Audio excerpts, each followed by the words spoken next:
Something wrong? Something wrong? Yeah. It's just too bad you don't know what it is. Brother.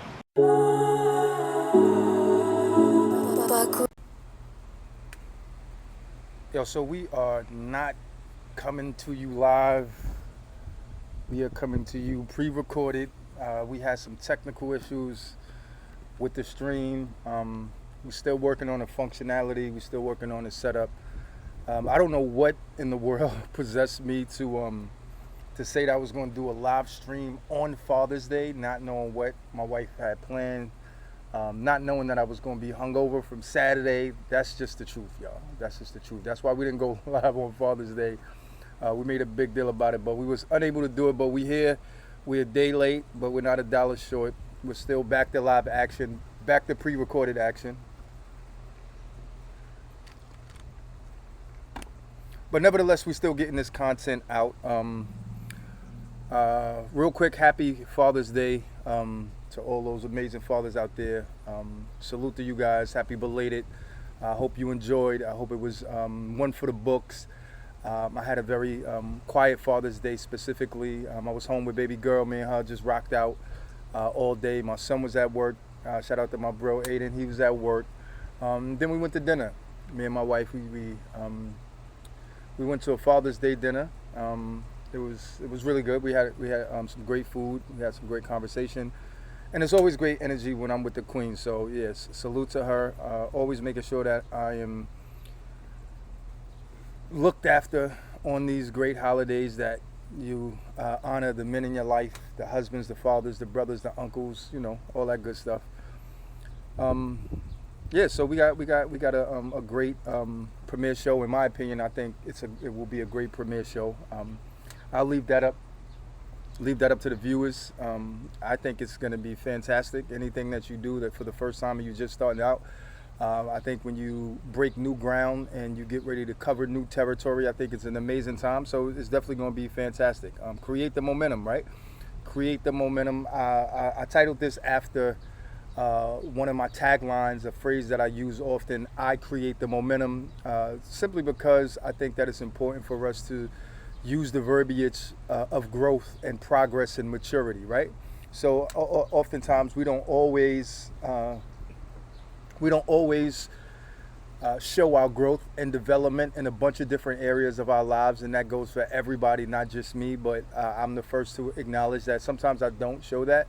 But as long as I keep a positive outlook and I keep the words of positivity in my mouth, I'll definitely get there someday. I'll never be perfect. We'll never be perfect, but we'll best believe we'll get to that place of, I like to say, greatness. So with that being said, shout out to everybody who may be viewing this by way of the recording. Definitely is going to be recorded because we couldn't do the live. We tried to do it, didn't work out for us, so we decided to do a pre-recorded video. Again, this is June the 17th, I believe it is, the day after Father's Day. I might be correct. Don't quote me on that. June 17th, Monday. There's a bunch of things happening right now. More importantly, we're here together, and if you in earshot of this, salute to you because you're still here with us and we all here together, right? I wanted to talk about a couple things. The first thing was Bun B. I know I put up the little thumbnail. It had Bun B, it had Gillie, it had King Von, and some other people, but I wanted to put that up because I was looking online, and I saw that Bun B had testified in court, and some people were like, yo, Bun B's a snitch, Bun B's ratting, he's on the stand, blah, blah, blah. All of that, they're good. That's good for sound bites. But when you really look at the story, and I'm going to play the story in a minute. I'm going to play it so you can be the judge for yourself. When you really look at the story, you can tell that what Bun B did is actually necessary, and it's important for us to recognize what side we on. Like, what side are we on? What are we doing out here? But here's the story. I'm gonna pull it up for you guys.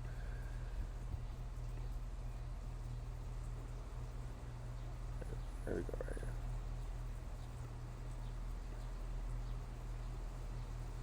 here. Edition of The Factor Uncensored. First up tonight, a side of Bun B the public rarely gets to see.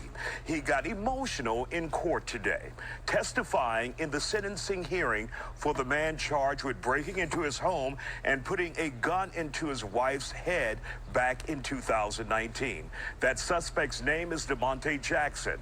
Bun B, whose real name is Bernard Freeman, says he was in the restroom when everything started, but he knew something was wrong when he heard the fear in his wife's voice, Queenie. He says his wife is still affected by the incident. So this case is from 2019. But there are times where she gets closed off. She can't communicate. And I get so angry all again because she didn't deserve it. She didn't ask for this. There was a shootout between Bun B and Jackson in the garage of his home. Bun shot the masked suspect before he ran off and ran away. My next guest has more details on the case and when the hearing will conclude. So that's pretty much it. Like, you can kind of get an idea, but here's the thing. So there was a home invader broke into Bun B's house, him and his wife in there. I'm not sure if his children were in there, but either way, they came in armed. There was a shootout. Bun B actually ended up shooting the intruder. Obviously, he survived because he's in court now. He's on trial. And I just want to put that out there, get some feedback from you guys. In a case like this, in an event like this, Bun B could have easily killed the guy. So fortunately, nobody was hurt. Nobody was seriously injured. There was no fatality. So that's a silver lining out of this all. But for me, Bun B testifying is what and who's right and who's wrong. Right? Ultimately, I would have done the same exact thing. No ifs, ands, or buts about it. He's lucky he didn't get killed in that home invasion. So salute to Bun B for making sure that he's holding down his family, that he's holding down his wife. I don't know what type of trauma they will experience, and if you look at the story further, it talked about how his wife said that she's going to be forever traumatized. I don't know if you ever had a home invasion or anybody break into your home. It's definitely traumatic. It's a traumatic experience. A lot of people need therapy afterwards. A lot of people need counseling. All of the above. It's not something to take lightly, and it's not something that can just be overlooked and brushed over, because the place that you lay your head is supposed to be a safe space, and that's your dwelling space. So anytime something happens outside of the norm in that space, it's cause for concern. And I would definitely be traumatized, especially any little thing happen. If something dropped, if one of my kids dropped something, I'm gonna be hopping up like, yo, somebody's breaking in again. So I definitely get it. Salute to Bun B, making sure that he held down his family by way of physically defending them and also legally defending them, because in a court of law they can try to prove anything. They could have said Bun B was wrong for shooting them. You remember the case a couple years ago, the police officer, I think it was Botham John, something like that, but the police officer went into the wrong apartment. She said she thought it was her apartment, shot the guy that lived in his own apartment, and she got punished very little. There was not a severe punishment. I gotta pull up that story. I remember that's crazy. So who knows, if we would have left it into the hands of the law, if Bun B had unalived the kid, what they would have came back and said, especially with Bun B history and his him being a rapper. When you use the word rapper, that automatically denotes that you are not somebody we really rock with, unless it's in a favorable context. If they call you a rapper, they are saying something without saying it by calling you a rapper. All right, so yeah. Y'all money well, right? Y'all wanna sing, dance, laugh? Fucking party, right? It's 3 days.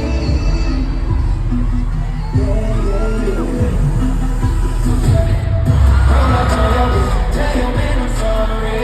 Want it on my wrist, jumping out the door. When she hit the switch, she know how to. If you didn't see that, you didn't miss nothing. It was the same thing. It was regular work for Javante. Shout out to Javante, holding it down, retaining his title. Javante, he might be there's no question about it. He is the #1 pound for pound best right now, and especially in the lightweight division. He's the #1 all around. He has the biggest draw. Like he's the next Floyd. I won't even say he's the next Floyd. He's his own man. He's separated from Floyd and Mayweather Promotions, so he can be his own man. So salute to him. I love what he's doing. I'm gonna show y'all a little clip. If you ain't see the fight, I know you saw the fight, but if you didn't see it, I'm gonna show y'all a clip of the 8th round knockout. Frank Martin. I thought, listen, I kind of knew Frank Martin wasn't ready. I kind of knew. I believe the hype. You know, when they selling a fight, they got to do whatever they can to kind of get you interested in the fight. Gervonta got like 30 fights, and Frank Martin had 17 fights. I was listening to Shakur Stevenson saying that, you know, Frank Martin started a little late in his career. I think Gervonta said it then. Shakur was repeating. He was saying, yeah, like he definitely is not ready. It takes more time, but it was a good fight. Frank was doing his thing in the beginning. Frank was sticking and moving, and then at some point, Frank just kind of got figured out, for lack of a better term. He just kind of got figured out. Gervonta figured him out. Gervonta typically, when he fight like Floyd, right? So like the first half of the fight, he kind of lets you get off, and then that second half is when they generally turn it on. So he definitely got that from Floyd, in my opinion, being that he was so close to Floyd. So he probably knows that, you know, it's about conditioning. It's about conditioning in a 12-round fight, and if you ain't conditioned, then it's gonna be a problem in them later rounds. So Tank got a couple options coming up on who he could fight. I don't know. Y'all tell me who y'all want to see him fight. I definitely want to see him fight. I want to see him fight Shakur. I want to see him fight Shakur. I no longer want to see him fight Devin Haney. After what Ryan Garcia did to Devin, I really don't want to see Haney versus Tank. But I definitely want to see him and Shakur. He wants to fight. He wants to fight Loma. He wants to fight Lomachenko. So I think that'll be a good fight. I still think Gervonta will win. I think Gervonta is definitely underrated as a skilled boxer. Everybody looks at him as a puncher, but I definitely think he's more skilled than he gets credit for. But check out this clip of the knockout, 8th round against Frank Martin this past Saturday. Let's see. See where we at.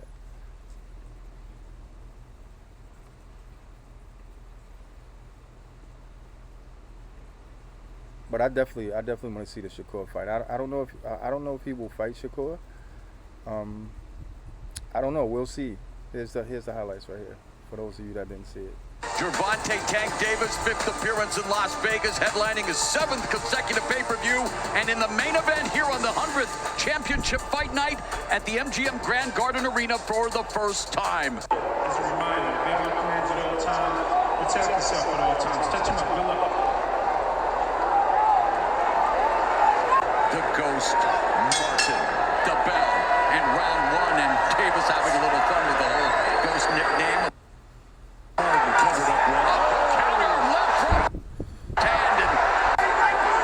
So this is 7th round. This is near the end. That's the counter he's been looking for. Neither fighter has ever been down as a pro. Martin still has a slight advantage in terms of total punches landed, but the gap is closing, and Davis double left hand.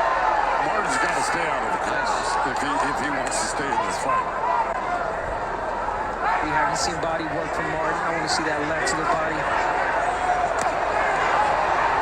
There you go.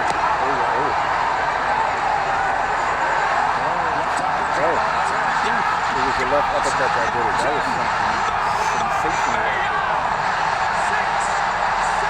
More people are talking about the backflip than they're talking about the actual cycle. The backflip was ill though. I don't know if you saw that picture, but there's a picture going around with him in mid-air like that. Yes. Here's the corner. Frank should not be in there. We were talking about that. He's just setting himself up for big trouble here. There's the uppercut, and there's the left hand. Wow! Once he stunned him with that uppercut. Yeah, that fight was awesome. It was dope. We had a great time watching it. I kind of wanted. I didn't know who was gonna win. I kind of had some hope for Frank Martin. I would say I had hope for him. I saw he was an up and coming. The thing about that is everybody listen. Whether you're up and coming or not, how many professional fights you had is very important. But on any given Sunday, any given Saturday, it can happen. So this is boxing. This is not like some 100% factual, unless you're Floyd Mayweather, then that's different. And Gervonta's on his way to matching that same energy that Floyd had. But I thought the fight was dope. He has a couple people that he can fight right now. Like I said, he's looking at Lomachenko. Shakur's called him out. He has some choice words for Shakur. I don't think he want to fight Shakur. Shakur's nice too, though. So I rock with both of them. Tonight is the final game. I don't know if you watched the blowout. I didn't even watch it. I was at the Chris Brown concert. Let's give a recap on that. So we went to see Breezy at the USB Arena in Elmont. It was super dope. I enjoyed it. I was upset with Breezy. He didn't do a couple of the bangers. He didn't do a lot of the bangers. His catalog is so extensive. It's very difficult for him to put all his bangers in one show based on the generations that he's been making music. So I thought he did an amazing job. I won't hold nothing against him. I thought it was a dope show. Got to hear all the amazing Chris Brown songs that he made. It's just a couple joints that I wanted to hear. I wanted to hear that what's the joint? Excuse Me. I wanted to hear that. He ain't do that. He did Deuces, but he ain't do Liquor. It's so many to name. Like if I had to pull them up, then I'd be able to say it. But I'm not pulling that up. But it was a dope show. So shout out to everybody that was there. We enjoyed the concert. Shout out to Breezy. I've seen some of entertainment's greatest artists. I haven't seen a ton of them, but I've seen those that are important to me. And this one was equally as important because Chris Brown is the generational Michael Jackson for me. I was here in the Michael Jackson era, so I know what Mike brought to the table. Chris is not there yet, but he's following those footsteps. His performing ability, his singing ability, and that's not to take anything from Usher. Usher's super dope. Both of them are super dope. But I was happy to be able to go and see the boy Breezy this past Friday on the Father's Day weekend. That was another Father's Day gift from my wife. So salute out to her. Always taking good care of the boy. Last thing, the Boston Celtics and the Dallas Mavs. So the game come on tonight. Celtics down 3-1, as you know. It ain't looking good. That 40-point game was crazy. I think that was an anomaly for sure. I don't think they'll be able to do that again. Luka and Kyrie, they both had great games. Hopefully they could make it interesting, because if they get swept, I mean, if they lose 3-1, 4 games to 1, it's still, But if they can win this game, it will definitely make this series interesting, and I hope you guys are going to be watching. I'm definitely going to be watching. I appreciate you. Like I said, thank you. We're going to be, I don't really have a schedule just yet on when we're going to be streaming, but I'm going to put together a schedule. I had to make sure that I give you guys something come hella high water based on the fact that I kind of flaked on the Father's Day situation. I was hungover, man. I was hungover. I overestimated how much energy I would have the next day. So I was pretty much in the bed all Sunday. I could have easily streamed from the bed, but that's not a good look. So I'm going to definitely put together a schedule, and then we're going to keep this momentum going, and we're going to keep the streaming coming. So make sure you like, you share, you subscribe, you follow, you tell a friend to tell a friend. Y'all could throw some ideas at me, some content ideas, some Q&A ideas, whatever you have on your mind. Let's begin to create a dialogue and build a community, all right? So salute. I appreciate you. More life to everybody. More life, more life, more life. I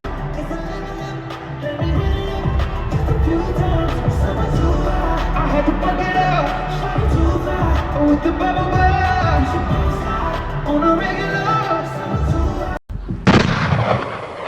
Something wrong? Something wrong? Yeah. It's just too bad you don't know what it is. Brother. A thug